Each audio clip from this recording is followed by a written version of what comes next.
Hi all, Loz D Punch Out TV. How you all doing out there? Quick video. Wanted to do this yesterday, but didn't get around to doing it, so I'll do it now. A quick video just talking about Daniel De Bums sacks Con Charles. So Daniel Dubois sacks Don Charles over the loss. I should imagine. It's over the loss. Well, I know it's that. Over the loss of the fight to Alexander Usyk. I seen it come up yesterday afternoon when I was at work that Dubois had sacked him, put out a statement. So I went on his Instagram and I seen it, and it was like someone was holding a script for him behind the camera. It was very little, I thought, for what Don Charles has done for him. It was it wasn't even a 2-minute statement, just saying thanks for all your hard work, but I think it's time to move on. I mean, at the end of the day, it's his own. He's his own man. He does what does what he wants, or does he?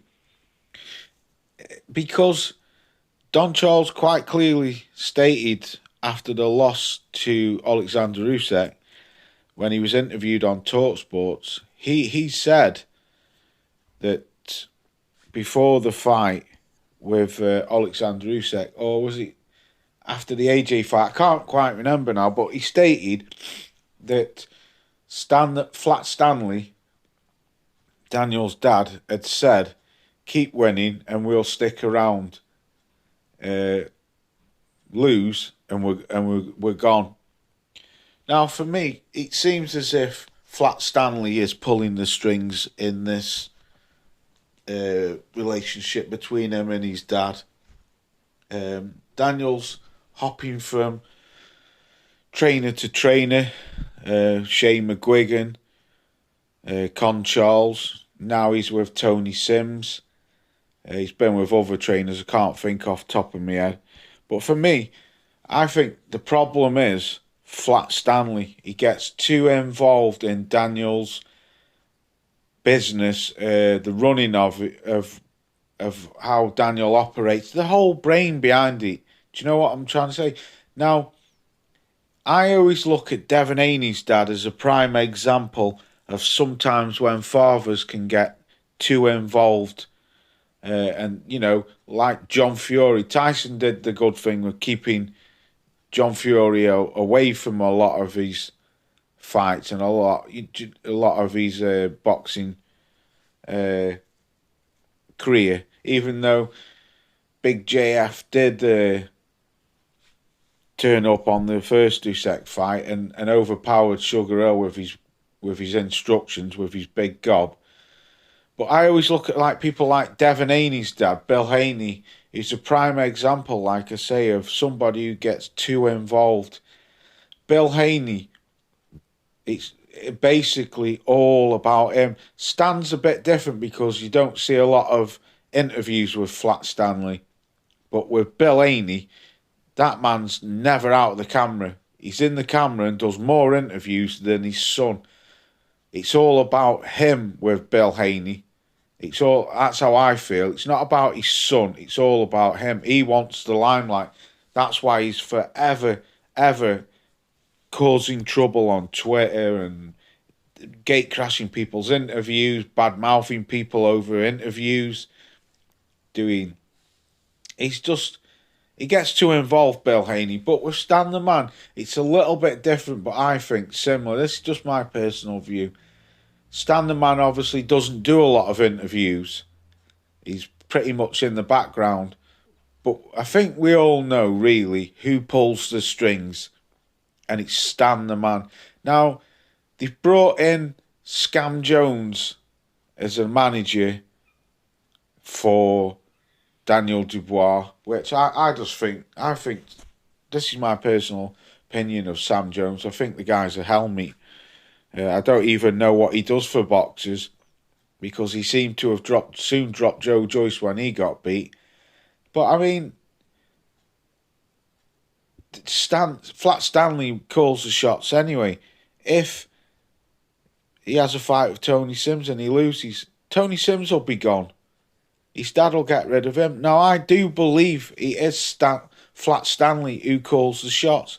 I feel, for me looking from the outside looking in, it's as if Daniel just wants to do everything to please his dad. Obviously, because his dad has got him through most of his career. But as a 27-year-old man now, I think Daniel should have stayed with Con Charles.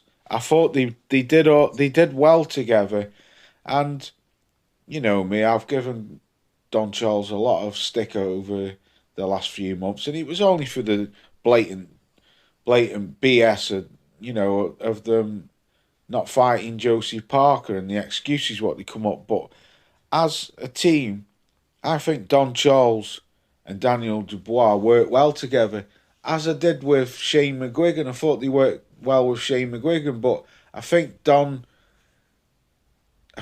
works better with him. He sees him as a son, and I think it's quite a shame really what they've done to Don Charles, because they had some good wins, man. They had some good wins with Don Charles. Miller, Ergovic, Anthony Joshua, and the simple fact of the matter for me is that Dubois just wasn't good enough to beat Alexander Usyk. I don't think there is any heavyweight good enough to beat Alexander Usyk. But who's to say, when Usyk's gone, if he'd have stuck around with Don Charles, that he wouldn't become a champion again with him? I'm not saying he might do with Tony Sims, but for me, I think he had a good thing going with Con Charles, and I think it's a shame what they've done to him. Don's a very emotional guy, and it gets on your nerves sometimes, but he's a man who, should I say, he wears his heart on his sleeve, I suppose, over his fight. He's very protective, and I don't know, man. He always seemed very happy with him. When you see the interviews of him in the training camp, even the ones coming up to the Alexander Usyk fight, he said he's never been in a better place. And I watched that when Spencer Bacon Ears interviewed him. Spencer Oliver, Bacon Ears. So, yeah, I think it's a bit of a shame. I think Stan the Man's pulled the trigger. I think Flat Stanley said, let's get rid of him. And Daniel, I think, has just done it to please his dad. And they've thrown Don Charles under the bus. And I think it's a bit of a shame. But let me know what you think. Peace out. I'll catch you very soon.